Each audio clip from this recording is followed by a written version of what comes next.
BMW ist auf jeden Fall so der Hintergrund, wie es damals entstanden ist, der Rennsport E30 M3, dieser typische Sound. Damals ja noch nicht Sechszylinder, aber für mich ist so dieser klassische BMW Sechszylinder, das ist einfach der coolste Motor überhaupt. Und ja, diese alten Formen, dieses kantige, was sie so bis zum E46 noch hatten, danach wurde es alles so ein bisschen runder.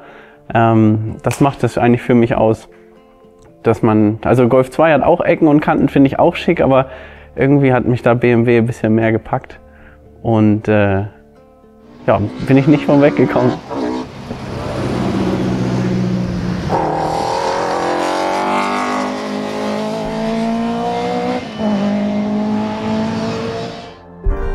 Der coupéartige Zweitürer ist das optimale Angebot für den ambitionierten, sportlichen Fahrer. Denn er bietet ein für diese Automobilklasse außergewöhnliches Fahrerlebnis. Der völlig neue Qualitätsstandard ist Ergebnis modernster Konstruktions- und Fertigungsmethoden.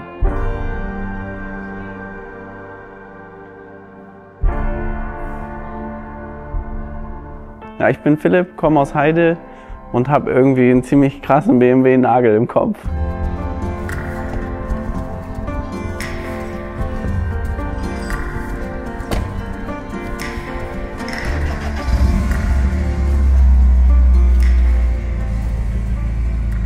Also mein Bruder hatte damals nicht das erste Auto, aber mit eines der ersten Autos war ein E36, ein 328. Und da weiß ich noch, also er war 18, er ist 11 Jahre älter als ich. Vielleicht war er auch 20, also ich war dann dementsprechend irgendwie 9. Ich kann mich nicht mehr ganz genau daran erinnern, aber ich weiß, dass er irgendwie alles auseinandergerissen hat. Und ja, wie gesagt, alles auseinandergerissen und den einmal komplett in so einem Flipflop lackiert. Das war halt damals die 90er, da waren dann damals auch noch hier die Riffelblech-Fußmatten, das war ganz hoch im Kurs und die ganz komischen Felgen. Aber ich weiß, dass ich dann da mitgefahren bin, damals mit ihm. Und da hat es mich echt gepackt. Und seitdem, ja, bis ich dann 18 wurde, hatte er den BMW nicht mehr. Da hatte er damals einen Golf 4, den roten 1.9er TDI. Und ich habe immer zu ihm gesagt, oh, wenn ich 18 bin, dann möchte ich das gerne als erstes Auto haben. Und ja, das ist tatsächlich so gekommen. Er hatte, kurz bevor ich 18 geworden bin, ist er da mit noch einem Stadtbus hinten aufgefahren. Dann hat er mir den hingestellt und hat gesagt, hier ist er. Da habe ich mir das Auto angeguckt und habe den dann aufgebaut, hatte ein bisschen Hilfe. Ich habe das auch nicht gelernt oder so. Alles immer so durch Ausprobieren und ein bisschen Hilfe zurechtgeschraubt. Habe mir den dann fertig gemacht. Und immer über die Jahre immer ein bisschen mehr verfeinert und ich glaube am Ende war der fast 16 Jahre im Familienbesitz. Ich bin den davon 10 Jahre gefahren, war halt rot, Porsche Turbofelgen drauf in schwarz, brutal tief, also man konnte fast nirgendwo langfahren, musste echt immer aufpassen. Und so ist das damals entstanden und ich habe den wie gesagt lange VW gefahren, den Golf 4, aber BMW hat mich nie so richtig losgelassen.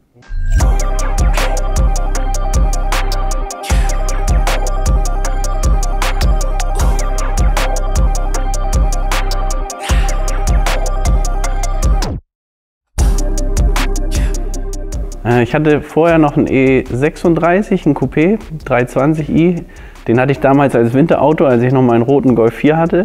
Und bin den nur im Winter gefahren und der, ja, irgendwann hat es da keinen Sinn mehr gemacht. Ich hätte den vielleicht aufbauen können, aber ich habe den dann verkauft.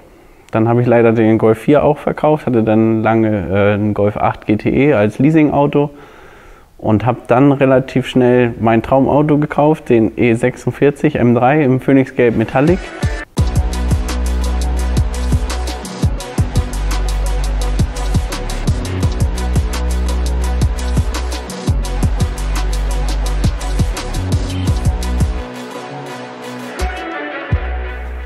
Ja, über die Farbe, ich glaube, da gibt es nur die Meinung, entweder man liebt sie oder man hasst sie. Also das ist wirklich sehr speziell. Ich kann kein Böse sein, der sagt, ey, das geht gar nicht.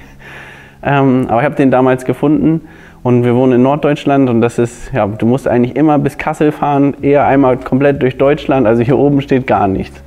Dann habe ich damals meinen besten Kumpel Olli gefragt. Ich sage, ich habe einen gefunden. Und dann sagte er schon, drehte die Augen und sagte, na, wo steht der? Ja, stand in Augsburg. Dann sind wir mal nach Augsburg runtergejuckelt und haben uns den angeguckt und Mir war eigentlich sofort klar, dass ich den kaufen möchte. Musste mir ein bisschen Pokerface machen, aber es fiel mir sehr schwer. Und er fragte dann damals, ja, wollt ihr den jetzt gleich mitnehmen? Habt ihr rote Nummern dabei? Ich sagte, nö, wir sind jetzt erstmal runtergefahren zum Gucken. Er sagte, ihr seid gerade 800 Kilometer gefahren. Ich sage, bevor ich den kaufe, da überschlafe ich nochmal. Dann haben wir den, glaube ich, 2 Wochen später geholt. Hab gesagt, jetzt machst du überall so ein bisschen was. Der war teilweise ein bisschen nachlackiert. Mir war es einfach wichtig, dass ich eine gute Basis habe. Und der Vorbesitzer hatte genauso ein Loch im Kopf wie ich. Also der hat neue Knöpfe gekauft, weil er sagte, die waren ein bisschen abgenutzt. Sagte, da kann ich nicht raufgucken. Und genauso wäre ich auch gewesen. Und für mich ist fast noch wichtiger als das Auto der Vorbesitzer. Und wie gesagt, der war genauso bescheuert wie ich. Und habe dann einmal auch das Auto auseinandergerissen, habe das in Originalfarbe wieder lackiert, habe die Performance-Bremse vom BMW, die 6-Kolbenbremse eingebaut, hinten die Sättel vom 986 vom Porsche. Dann die CSL-Ansaugung eingebaut, vorne und hinten noch ein bisschen Carbon. Das Fahrwerk musste ich neu kaufen, das war schon Variante 3 von KW. Musste ich aber noch einmal neu kaufen, weil auf einmal irgendwie ein Dämpfer undicht war. Und habe ich gesagt, nein, hier mache ich keine halben Sachen. Schmeiß alles raus und seitdem ist er eigentlich fertig.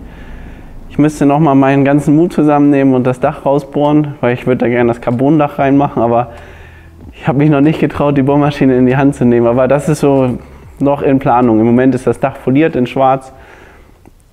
Irgendwie sieht es gut aus, aber ich würde da gerne das Carbondach rein haben. Aber da muss ich noch mal all meinen Mut zusammennehmen, dass ich mich das traue.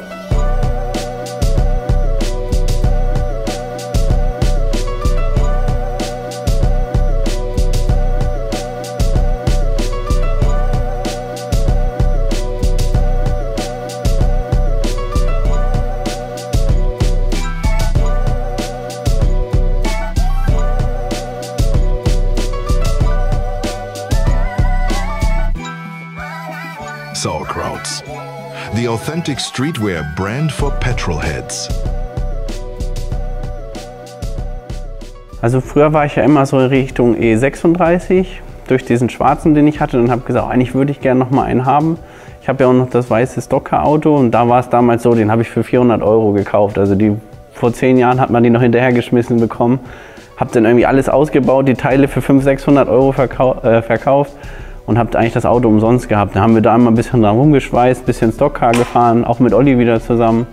Und jetzt war ich aber schon mehrere Jahre nicht mehr los und der steht eigentlich so ein bisschen in der Ecke. Und ein Freund von mir, Ron, der ist komplett auf E30, also Cabrio, Limousine, alles. Und ja, irgendwie dachte ich immer so, E30 ist mir ein Tick zu alt. Aber ich mag diese klassische Form, auch dieses kantige. Und für mich macht ein E30 aus, wenn der eigentlich ziemlich original aussieht, ein paar hübsche Felgen drauf und einfach mit einem Luftfahrwerk auf den Boden gelegt. Also ich finde diese Kombination aus modern oder aus Luftfahrwerk mit einem Klassiker, wenn man den hinlegt, das hat schon echt einen besonderen Charme. Und da ist der E30, hat noch mal ein bisschen mehr Emotionen als der E36 für mich. Und habe dann damals gesucht nach dem E30 und ich wollte gerne eine gute Basis haben. Auch gern schon einer, der umgebaut ist auf Luft. Weil ich habe das selber noch nie gemacht und so technisch, das kriege ich alles hin oder lackmäßig, aber ja, dieses Luftfahrwerk, da hatte ich immer so ein bisschen Angst. Ja, was heißt Angst oder ein bisschen Bedenken, das selber zu machen. Hatte auch schon ein paar Freunde, die haben das gemacht und dann hat es mal geklappt, mal hat es nicht so gut geklappt. Und habe ich Anfang 2023 den E30 gefunden. Natürlich stand er wieder in Erding, also Süddeutschland. Habe ich Olli angerufen, ich sage, wir müssen noch mal ein Auto angucken. Ich sage, wir müssen mal irgendwie so um 2 Uhr nachts los oder dann müssen wir mal kurz um die Ecke fahren. Dann sind wir da runtergefahren, ja, irgendwie 8, 9 Stunden Auto gefahren, sind angekommen. Super sympathischer Typ, war da mit seiner Freundin und er selber hat was im Pneumatikbereich gemacht, hat das Airride eingebaut und alles vom Feinsten. Also es ist ein TH Technik Dämpfer mit einer Airlift-Steuerung und das war mir wichtig, dass das Hand und Fuß hat. Also das Luftfahrwerk hätte kein besserer einbauen können. Das hat er richtig gut gemacht. Und er hatte damals auch schon angefangen, Teile von dem Auto zu restaurieren und zu lackieren. Und die Basis war aber einfach gut. Und dann haben wir Olli und ich den damals mitgenommen. Dann sind wir schon so eine Stunde Richtung nach Hause gefahren, saßen dann im Restaurant, haben was gegessen und haben uns angeguckt und gesagt, wir haben eigentlich gar keinen Bock mehr zurückzufahren. wir mussten zu dem Zeitpunkt ja irgendwie nochmal so 700 Kilometer nach Hause fahren. Und ab Höhe Hannover ist uns dann der Geduldsfaden gerissen und wir haben die Kiste nur noch nach Hause geprügelt mit 200. Ich habe gedacht, entweder hält er das jetzt oder er hält es nicht. Und er hat gehalten. Und ja, so kam ich zu dem E30. Dann habe ich Ron den E30 gezeigt und der kennt sofort die neuralgischen Stellen. Hat überall hingeguckt, Mensch, hier ist ja gut, da, das passt. Oh, hier, da müssen wir noch mal bei und oh, das solltest du diesen Winter noch machen. Wie gesagt, ich habe den im Februar gekauft. Und dann haben wir uns den angeguckt von unten, haben wir hinten noch ein paar Bleche eingesetzt und erstmal so fertig gemacht, dass ich den Sommer fahren kann. Ja, und jetzt hatte ich also einen E30 auf Luft mit BBS-Felgen und jetzt hatte ich ja ganz neue Möglichkeiten. Habe ich erstmal mit Olli geguckt, da haben wir uns zu Oldtimer-Rallyes angemeldet, sind irgendwo hingefahren, wo Jung und Alt vertreten war und mit einem E30 irgendwo hinzufahren oder an einer Tankstelle zu stehen. Ja, oder an der Eisdiele, man hat sofort irgendwie einen Gesprächsbedarf. Viele Leute kommen an, Mensch, das ist ein schönes Auto oder oh, so einen hatte ich auch mal. Und ja, man setzt sich einfach da rein und hat sofort ein Grinsen im Gesicht. Und das ist halt, ja, der ist aus Baujahr 90. Da war ich noch nicht mal auf der Welt. Und finde ich einfach sehr cool, wie viel Sympathie man dafür bekommt. Und man ist halt nicht dieser Tuning-Spinner, der irgendwie mit Vollgas irgendwo lang fährt, sondern man hat einfach ein schönes, klassisches, altes Auto und die Leute freuen sich, dass man das für die Nachwelt erhält. Und ja, haben wir so ein paar Oldtimer-Rallyes mitgemacht, so Sternfahrten haben wir gemacht und haben da auch wieder ganz viele Leute kennengelernt, die halt genauso ticken wie wir, ob jung, ob alt, total gemischt. Und dann habe ich so gegen Ende des Jahres 23 so ein bisschen Temperaturprobleme bekommen. Kühlerschläuche haben sich aufgepustet und ich dachte, oh, vielleicht ist da was im Kopf oder Kopfdichtung. Der hat jetzt 110.000 gelaufen. Und da habe ich gesagt, Ron sagte auch, wir müssen da noch mal ein bisschen bei. Na gut, dann haben wir vom Winter 23 auf 24 haben wir den zu Ron in die Halle genommen, auf die Hebebühne und haben einfach erstmal alles rausgerissen. Also Tank, Achsen, Motor. Habe ich auch noch festgestellt, dass da auch noch mal eine Maus drin war und da wurde es mir dann ganz anders. Ja, haben wir erstmal alles rausgerissen. Ron fing nur an, alles rauszureißen. Und ich sage, wir müssen erst sortieren, wo hier welche Schrauben hinkommen. Sagt er, den baue ich dir im Schlaf wieder zusammen. Also ich bin echt froh, dass er mir da geholfen hat. Ja, sämtliche Buchsen rausgepresst, Motor komplett auseinandergenommen. Die Kolben haben wir sitzen lassen, aber Kopf abgenommen, geplant. Wir haben tatsächlich auch eine Stelle gefunden von so einem Kettenkasten, wo so ein bisschen was über die Jahre sich weggefressen hatte. Ja, und dann ging es los, das Ersatzteil besorgen.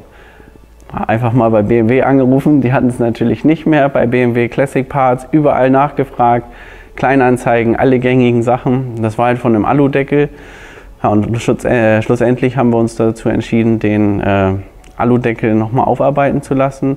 Durch einen guten Freund von mir auch, der hat da ein bisschen was aufgeschweißt. Ich sag, ich lasse ihn dir jetzt hier und hole ihn irgendwann wieder ab, lass dir Zeit, lass das immer abkühlen, damit er sich nicht verzieht oder bricht. Und hat er tatsächlich hinbekommen, haben wir mit dem Dremel ein bisschen wieder die Nut reingefräst, wo die Dichtung sitzt. Hatten wir das Problem schon mal in den Griff bekommen. Ja, und dann haben wir gesagt, ja, wie groß oder wie weit, welchen Umfang machen wir jetzt? Dann sagte Ron auch, ja, ein halbes Rad rollt nicht, ne?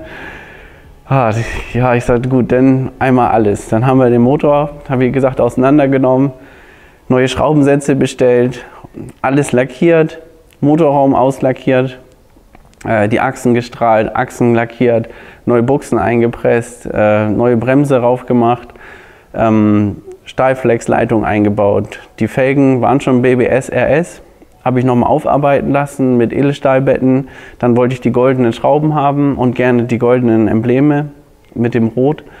Ich wollte eigentlich auch den Stern erst in Gold lackieren, aber ich glaube, das wäre zu viel gewesen. Ich konnte mir es damals aber gut vorstellen und Ron sagte, nee, schau mal, lass das lieber dezenter. Und ich bin wirklich sehr froh, dass ich es nicht gemacht habe. Aber durch diese paar Goldakzente und ein bisschen Rot passt es jetzt richtig gut zum Auto. Ja, und dann haben wir gesagt, machen wir es über den Winter fertig. Ich glaube, fertig geworden ist er im September 24, also pünktlich zu Saisonende war er dann fertig. Und dann habe ich ihn eigentlich auch nur noch in die Halle gestellt und noch so ein paar Restarbeiten gemacht. Und ich bin echt wirklich sehr zufrieden mit dem Ergebnis geworden. Ich war immer neidisch auf die ganzen, die ihren Motorraum auslackiert haben und wirklich auch alles weggebaut haben, den komplett gecleant, aber da habe ich mich im ersten Step jetzt noch nicht rangetraut. Wenn man ein bisschen genauer hinguckt, überall hat er auch noch so ein paar Ecken, aber ich finde, oder Jeremy Clarkson hat nochmal dieses Zitat gebracht, so ein Auto muss auch ein bisschen Schwächen haben, das macht das ein bisschen menschlich und so ist er auch. Also er ist nicht ganz perfekt, er steht jetzt mit einer guten Basis da, auch ein paar Arbeiten unterm Auto müssen wir noch machen, aber so Antriebstechnik, Motortechnik und Lack oberhalb ist wirklich sehr gut geworden und auch so ein kleines Loch noch im Sitz, aber ich mag auch da wieder diesen alten Charme, dass man einerseits einen perfekten Lack hat, schöne Felgen, aber irgendwo darf man auch noch ein bisschen sehen, dass der halt über 30 Jahre alt ist und ja, so ist es eigentlich dazu gekommen.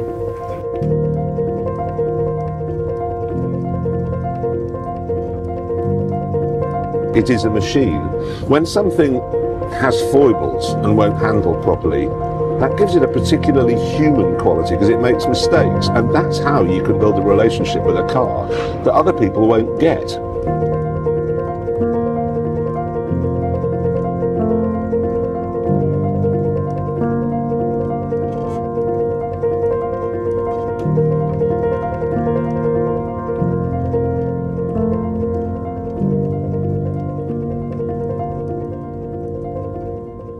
Ja, der E30, der hier steht, ja, eines Nachmittags gucke ich auf mein Handy und hat mir ein Freund von mir ein Foto geschickt und er sagte, Mensch, der steht bei dir in der Nähe, ist da nicht was für dich?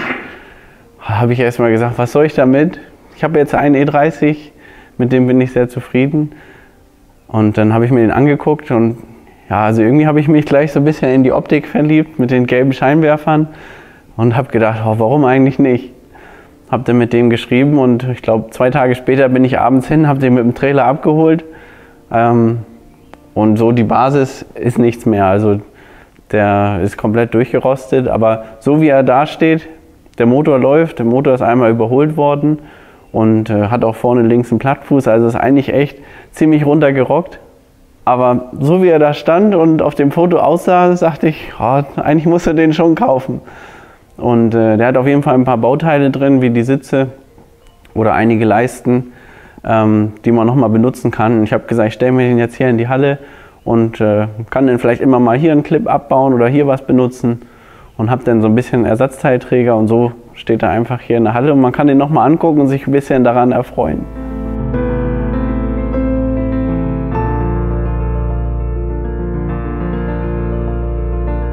Olli und ich haben irgendwann mal auf dem Sofa gelegen, haben Top Gear geguckt, wie immer. Und dann haben wir auch mal bei YouTube ein bisschen geschaut, ja, typische irgendwelche Autosachen. Und da war eine Rallye, die Leute gefahren sind. Es gibt ja die Baltic Sea Circle oder auch Rallye München-Barcelona.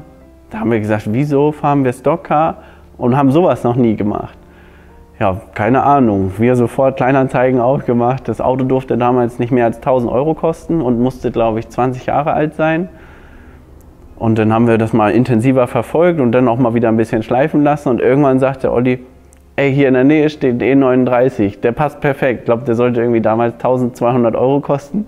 Ich sagte, den handeln wir runter. Dann sind wir da hingefahren, haben den angeguckt und die Basis war echt gut. Ich glaube, das war 2020.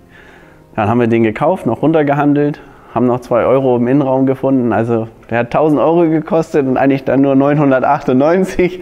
Da hatten wir noch sehr viel Spielraum für Reparaturen. Nee, dann haben wir den fertig gemacht und wollten eigentlich 21 die Rallye mitfahren. Dann kam aber Corona und dann wurde das irgendwie abgebrochen. Dann haben wir gesagt, machen wir den jetzt nach und nach fertig, haben einen Dachgepäckträger gebaut, innen alles rausgerissen, haben eine Anlage eingebaut, alles so ein bisschen mit Fächern und so zurechtgebaut, Kupplung neu gemacht, Ventilschaftdichtung. Wir haben das beide nicht gelernt, wir haben gesagt, wir reißen jetzt alles auseinander, kaufen uns das Spezialwerkzeug und versuchen es einfach. Der erste Startversuch war dann mit Augen zukneifen, aber hat alles funktioniert. Und ja, wir haben einfach immer selber dran rumgeschraubt und sind dann im September 23 eine Rallye gefahren und da war es dann irgendwie die Jubiläumsedition und die ging nicht bis Barcelona, sondern ganz bis Malaga runter. Und dann sind wir irgendwie in 10 Tagen knapp 9000 Kilometer gefahren und dann ja über Stock und Stein, irgendwelche Straßen, wo kein Navi mehr ging, kein Handy ging mehr, haben wir uns Funk eingebaut, haben mit den Leuten dann gefunkt, sind in der Gruppe gefahren und da waren einfach 100 Autos, die genauso mit Leuten, die genauso ein Loch im Kopf hatten wie wir oder haben. Und das hat richtig, richtig viel Spaß gemacht. Und ich glaube, ungefähr in dem Jahr kannten Olli und ich uns auch 10 Jahre. Dann haben wir gesagt, machen wir jetzt hier eine 10 Jahre Freundschaftstour und sind schön durch Europa gefahren und hatten echt eine richtig coole Reise. Also währenddessen war es alles nur anstrengend und nervig und aufregend und eigentlich realisiert man erst, wenn man wieder da ist, wo man hingefahren ist. Wir haben 1000 Bilder gemacht und das war eine richtig, richtig coole Zeit. Und ja, wir haben den halt über ein paar Jahre so fertig gemacht, immer mal, wie wir Zeit und Lust hatten. Und jetzt haben wir ihn noch und wollen demnächst auch noch mal Richtung Norwegen irgendwo, also mal in den Norden fahren.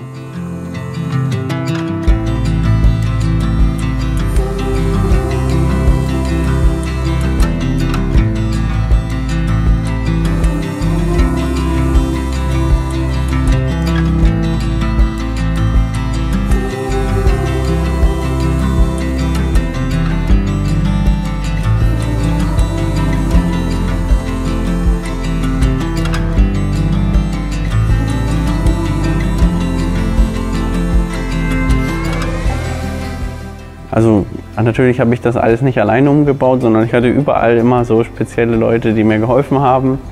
Meinem Bruder möchte ich auf jeden Fall danken, der hat mich damals so in diese ganze BMW-Bahn auf jeden Fall reingelenkt und haben auch immer dann zusammen mal geschraubt. Dann möchte ich mich bei Ron bedanken auf jeden Fall, der mir viel mit seinem E30-Wissen geholfen hat. Ja, einfach mich auch daran getraut, oder ohne ihn hätte ich mich vielleicht gar nicht so richtig daran getraut, das Rad so groß zu machen. Dann bei Dennis möchte ich mich bedanken, der hat mir mit dem Motor auch viel geholfen. Wenn ich dann mal irgendwie nicht weiter konnte oder wusste, hat er mir geholfen. Dann natürlich bei meinem besten Freund, bei Olli. Ja, wir kennen uns über 10 Jahre, haben so viel zusammengeschraubt, ob jetzt Stockcar ist, E30 oder ohne den hätte ich das auf jeden Fall auch nicht gemacht. Und da möchte ich auf jeden Fall Danke sagen. Ja, alle, die bis hierhin durchgehalten haben, also vielen Dank fürs Zuschauen. Abonniert auf jeden Fall den Kanal von Sauerkrauts, liked das Video und schreibt gerne in die Kommentare, ob ihr auch alte Autos so gerne mögt. Ciao.